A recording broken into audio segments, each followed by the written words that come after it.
আজকের রাজাকার সম্রাট আজহারুল ইসলাম মুক্তি পেয়ে যায়, আর বঙ্গবন্ধু মুক্তিযোদ্ধা নয়, সেই প্রজ্ঞাপন জারি হয়। এই হচ্ছে আজকের Bangladesh. It's a banana Republic. এটা একটা কমপ্লিট ব্যর্থ রাষ্ট্র, কমপ্লিট। একটা সময় আমি ভারতের বিভিন্ন পত্র পত্রিকাতে লিখতে দেখেছি, চাইনিজ পত্র পত্রিকা Times, booming Bangladesh, emerging Bangladesh, Bangladesh is going to the highest level. তার অর্থনীতি, তার কালচার, তার দেশ, তার এই যে একটা 15 বছরের যে একটা বুমিং রাষ্ট্র, এক ধাক্কাতে পাকিস্তানের পদতলে চলে এসে ঠিক পাকিস্তানের মতো থালা ধরবে। আপনি জানেন যে পাকিস্তানের লোকেরা সৌদি আরবে যায় ভিক্ষা করার জন্য, তারা ফকির, তারা পকেট মারে, চুরি করে। কোন এই রাষ্ট্রটাকে দেখেন, পাকিস্তানকে, সকালবেলা উঠে বোম ফুটে, ঘুমাতে যাওয়ার পরে সময় বোম ফুটে। তারা হচ্ছে সবাই চোর, 3 বছরের বেশি তাদের একটা গণতান্ত্রিক সরকার টেকে না, চুরি, ছেচরামি, খাওয়ার টাকা পায় না, নিউক্লিয়ার বোমা নিয়ে বসে আছে। পাকিস্তানি কিন্তু বলছে যে আমরা ভাই ভাই একটাই নেশন, মানে বাংলাদেশকে ভাই বলে সম্বোধন করছে, আবার বলছে আমরা একটা নেশন। মানে সেই তো পূর্ব পাকিস্তান হয়ে যাওয়ারই ছক চলছে।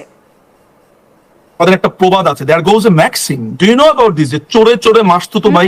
শুনেছেন এই কথাটা কখনো? তো ওই সে যেমন চোর, বদমাইশ, সে যেমন তার ইতিহাসকে বারবার মুছে ফেলতে চেয়েছে, ঠিক একই। আমরা তো ইলেকশনে জিতেছিলাম 1970-তে, আমাদেরকে তো ইলেকশনটাই তারা মুছে দিয়েছিল। মুক্তিযুদ্ধ তো তার পরপরই হয়। তো এন্ড অফ দ্য ডেতে ওই পাকিস্তানিরাই আজকে এই দেশকে কন্ট্রোল করছে। কিন্তু দুঃখজনক ব্যাপার হচ্ছে যে কোটি কোটি কোটি কোটি বাংলাদেশিরা জাস্ট তারা আছে হলো গিয়া পেঁয়াজের দাম নিয়ে, মরিচের দাম নিয়ে, তারা আছে হলো গিয়ে আপনার পালং শাকের দাম নিয়ে বা চালের দাম নিয়ে।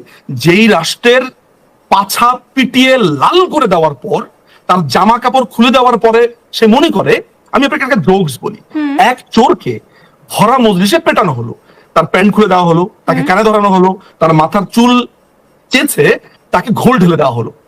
বাসায় ফিরে তার বউকে বলছে, হ্যাঁ, আমার যে মাথা ছিলে ফেলা হলো, আমাকে যে প্যান্ট খুলে দেওয়া হলো, জুতো খুলে দেওয়া হলো, আমাকে যে কানে ধরানো হলো, কিন্তু বউ আমাকে কিন্তু অপমান করতে পারেনি, এইটা আমি কিন্তু খুবই ভালোভাবে সেখানে প্রোটেক্ট করেছি। তো এই রাষ্ট্রের প্যান্ট খুলে দেওয়া হচ্ছে, এই রাষ্ট্রকে ন্যাংটা করে একে পেটানো হচ্ছে প্রতিদিন। আর ভেত বাঙালিরা সেখানে 3 বেলা ভাত খাবে, আর 1 কেজি সরিষার তেল তার নাভির মধ্যে আর নাকের মধ্যে দিয়ে 9টা 5টা অফিস করে এই ব্লাডি মধ্যবিত্ত, যেটা বলি যে এই মধ্যবিত্তরাই হচ্ছে চূড়ান্ত শয়তান। এরা হচ্ছে 1 নম্বরের শয়তান। সারাক্ষণ খালি মরিচের দামের কথা চিন্তা করে, সারাক্ষণ খালি চালের দাম আর মুরগির দাম ইচ্ছা করে বাজার থেকে সবগুলো মুরগি কিনে মধ্যবিত্তের মুখের মধ্যে যদি পুরে দেওয়া যেত। তাদের কাছে মুক্তিযুদ্ধ কিচ্ছু না, তাদের কাছে রাষ্ট্র, তাদের কাছে শিক্ষা, তাদের কাছে এই জীবন যাপন কিচ্ছু না, শুধু মরিচ। আমার ইচ্ছা হয় প্রত্যেকটা বাঙালির মুখে 5 কেজি মরিচ যদি পেশে মুখে দিয়ে দেওয়া হতো, খা তোরা মরিচ খা বসে বসে। এই হচ্ছে বাংলাদেশ। আপনি আমার কথা শুনতে আপনার কেমন লাগছে আমি জানি না। It's all coming from my heart.